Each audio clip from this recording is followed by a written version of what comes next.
बिस्मिल्लाहिर्रहमानिर्रहीम। अस्सलामु अलैकुम रहमतुल्लाहि वबरकातुहू। आज मैं फिर से हाजिर हुई हूँ आप सब के लिए इंतहाई दिलचस्प और ख़ौफनाक कहानी लेकर। इससे पहले नए आने वाले फ्रेंड से रिक्वेस्ट है कि वो मेरे चैनल मरियम कहानी हब को सब्सक्राइब करें और बेल नोटिफिकेशन को ऑन कर दें ताकि हमारी तमाम अपडेट्स आप तक पहुँचती रहे। आइए कहानी स्टार्ट करते हैं। मेरा नाम रमशा ख़ान है और ये बात तब की है जब हम हैदराबाद के उस्मानिया यूनिवर्सिटी के पास डीडी कॉलोनी में रहा करते थे। हमारे घर में मैं, मेरी मम्मी और मेरी बहन रहते थे। मेरे पापा हमारे बचपन में ही गुज़र गए थे। पापा के गुज़रने के बाद अम्मी ने सिलाई और कढ़ाई का काम करके मुझे और मेरी बहन को पाला था। हमारा कोई ख़ास रिश्तेदार भी नहीं था कि कोई हमारी मदद कर सके। हम लोग किराए के मकान में रहते थे। आजकल वो मकान मालिक हमें बहुत तंग कर रहा था कि या तो किराया बढ़ा के दो या घर छोड़ दो। अम्मी की सेहत अब उतनी ठीक नहीं रहती, इसलिए अब वो सिलाई का काम कभी कभार ही कर पाती है और घर चल रहा था मेरी बहन की कमाई पर। इसलिए हम लोगों को किराया बढ़ाकर देने की सहूलियत न थी, सो हम किसी दूसरे घर की तलाश में थे। अम्मी ने किसी ब्रोकर से कहा कि वो हमें किसी दूसरे एरिया में अच्छा वाला और कोई सस्ता घर दिखा दे। फिर ब्रोकर ने हमें ये घर काफ़ी सस्ते किराए पर लेने के लिए दिखाया था। अम्मी भी बहुत खुश थी कि चलो लाख ढूंढने के बाद आखिरकार कोई ढंग का घर मिला और वो भी काफ़ी कम किराए पर। वरना मैं अकेली औरत और मेरी 2 बेटियों को लेकर कहाँ मैं महंगे किराए वाले घरों के चक्कर लगाती। हम लोग उस घर में नए नए किराए पर रहने आए थे। वो हमारी उस घर में पहली ही रात थी। दिन भर काम करने की वजह से थकान से मम्मी और मेरी बहन जल्दी ही सो गए थे। मैं भी सोने के लिए लेट ही रही थी कि मुझे प्यास लगी। मैं किचन में गई पानी पीने के बाद मैं किचन की लाइट ऑफ करके हॉल से होते हुए आ ही रही थी कि अचानक मैंने एक साये की परछाई ज़मीन पर देखी जो मेरे पीछे से जा रही थी।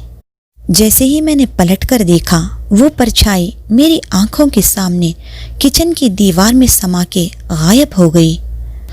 वो देख के मेरी तो जैसे नींद ही उड़ गई।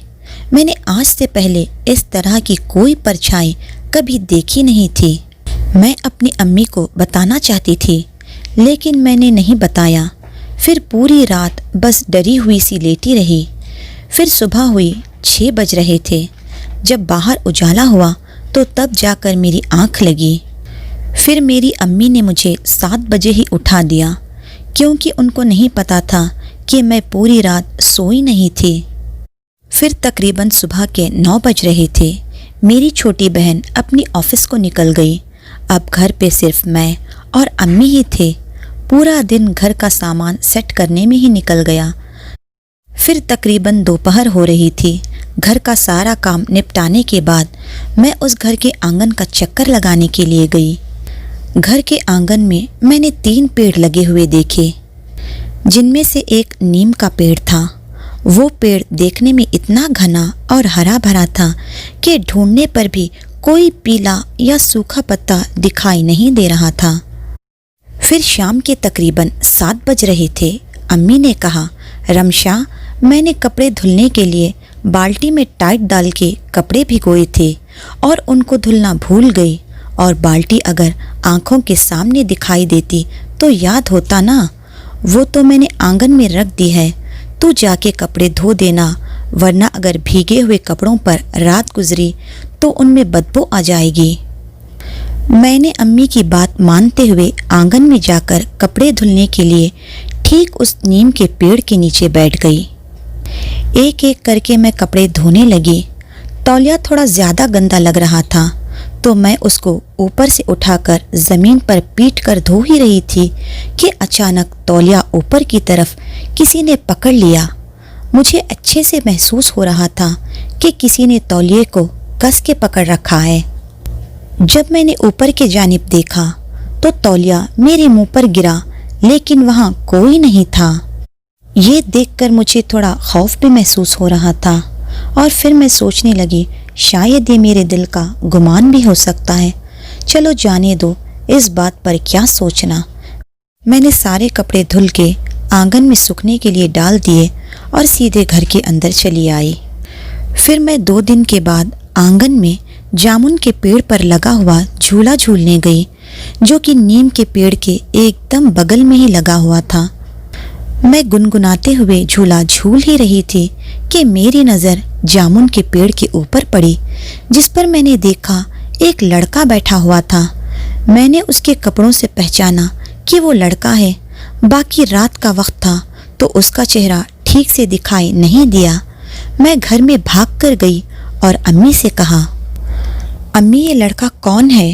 امی بولی، کون لڑکا؟ میں نے کہا وہ لڑکا جو باہر جامن کے پیڑ پہ بیٹھا ہوا ہے، وہ جامن توڑنے آیا ہے کیا؟ امی بولی، نہیں، کوئی جامن توڑنے نہیں آیا، مجھے پتا ہے تجھے جامن توڑنا ہے اس لیے ایسا بول رہی ہے، جامن کل توڑ لینا، ابھی مغرب کی نماز کا ٹائم ہو رہا ہے۔ اتنا کہہ کے امی اندر چلی گئی۔ میں بھی امی کے پیچھے پیچھے اندر چلی گئی۔ تھوڑی دیر بعد میری بہن بھی آفس سے واپس آ گئی۔ پھر رات میں ہم کھانا کھاتے ہوئے باتیں کر رہے تھے تو میری بہن نے کہا کہ امی ہم لوگ اتنے بڑے گھر میں اکیلے کیسے رہیں گے، کیونکہ وہ گھر واقعی میں بہت بڑا تھا۔ امی بولی، بیٹا ہم اکیلے کہاں ہیں، اللہ ہے نا ہمارے ساتھ۔ کھانا کھا کر پھر ہم لوگ سونے چلے گئے۔ وہ اس گھر میں ہماری 8ویں رات تھی۔ مجھے ابھی بھی کچھ عجیب سا ڈر لگ رہا تھا۔ کسی طرح میں نے سونے کے لیے آنکھیں بند کی، لیکن آنکھیں بند کرتے ہی مجھے باہر آنگن میں کچھ گرنے کی آوازیں سنائی دی۔ ہمارے کمرے کی کھڑکی سے وہ آنگن صاف دکھائی پڑتا تھا۔ میں نے اٹھ کے دیکھنا چاہا کہ آوازیں کہاں سے آ رہی ہیں، تو دیکھا کہ باہر آنگن میں رکھی ہوئی بالٹیاں الٹ پلٹ ہو رہی ہیں۔ میں نے امی کو جگایا تو امی کہنے لگی، کوئی آواز نہیں آ رہی ہے، تم دھیان مت دو، بس چپ چاپ سو جاؤ۔ اب تو میں اور بھی زیادہ ڈر گئی۔ میں نے پھر سے آنکھیں بند کر کے سونے کی کوشش کر رہی تھی کہ مجھے لگا کوئی کھڑکی کے پاس آ کر بیٹھ گیا ہے۔ پھر میں نے اپنے منہ کو چادر سے ڈھک لیا۔ میں چادر کے اندر پسینے میں نہائی جا رہی تھی۔ پھر میں نے ہلکے سے چادر ہٹا کر دیکھا، واقعی میں کوئی میرے پیروں کے پاس بیٹھا ہوا تھا۔ وہ مجھے ہی دیکھے جا رہا تھا۔ ڈر کے مارے میری تو زبان حلق میں ہی اٹک گئی تھی۔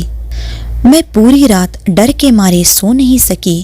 میں نے پھر سے اپنی امی اور بہن کو کچھ نہیں بتایا، کیونکہ امی کو وہ آوازیں سنائی ہی نہیں دے رہی تھی۔ پھر 10-12 دن اس گھر میں گزارنے کے بعد ایک رات ہمارے یہاں کی لائٹ چلی گئی۔ اس وقت میری بہن دوسرے کمرے میں بیٹھی ہوئی تھی۔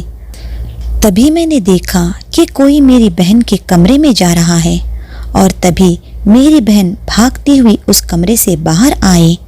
وہ مجھے لے کر جلدی سے دوسرے کمرے میں گئی۔ ہم دونوں ڈرے ہوئے تھے۔ اب میرے صبر کی انتہا ہو گئی۔ اب تو وہ سایہ میرے ساتھ میری بہن کو بھی دکھائی دے رہا تھا۔ ہم گھبرائے ہوئے جلدی سے امی کے پاس گئے۔ امی تب سو رہی تھی۔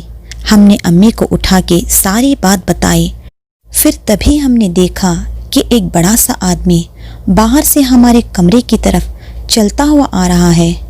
ہم نے اسی وقت دروازہ بند کر لیا۔ ہم تینوں بہت ڈر گئے۔ میں نے امی سے کہا، امی اب ہم یہاں اکیلے نہیں رہ سکتے، آپ ماما کو بھی کچھ دن کے لیے یہاں بلا لو نا۔ امی بھی ماموں کو بلانے کے لیے اس بات پر راضی ہو گئی، اور ہم نے اگلے ہی دن ان کو اپنے پاس بلا لیا۔ میرے ماموں کچھ دنوں کے لیے ہمارے یہاں آ گئے، لیکن تب تک ہم فیصلہ کر چکے تھے کہ ہمیں جلدی ہی وہ گھر خالی کر دینا چاہیے۔ میرے ماموں کے اندر ایک بہت بری عادت تھی کہ وہ شراب پیتے تھے۔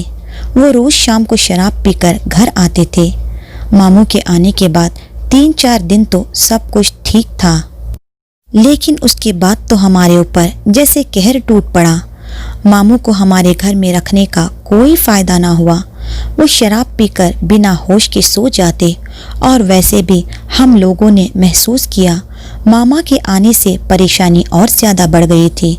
शायद उनकी शराब पीने की वजह से वो जो कोई भी थे वो गुस्से में आ गए थे, और अब तो आधी रात को जब हम सो जाते वो साया मेरे मामा को पैरों से पकड़ के खींचता हुआ आंगन में ले जाके डाल देता। सुबह हम लोग जब जागकर मामू को कमरे में देखने जाते तो मामू कमरे की बजाय आंगन में सो रहे होते। ये सब कुछ देखकर अम्मी ने सोचा क्यों ना किसी मस्जिद के इमाम साहब से इस बारे में पूछा जाए। अम्मी ने मस्जिद के इमाम साहब से इस बारे में बात की। उन्होंने हमारे घर की ज़मीन खोदकर थोड़ी मिट्टी लाने के लिए कहा। अम्मी ने वैसे ही किया। इमाम साहब ने मिट्टी का तस्करा किया और बताया कि जिस घर में आप रहती हो उस घर में पाक जिन्नात का बसेरा है। वो किसी भी हाल उनके मकाम पर नापाक लोगों को रहने नहीं देंगे। उनको छेड़ने से बेहतर है आप उस मकाम से हट जाएं।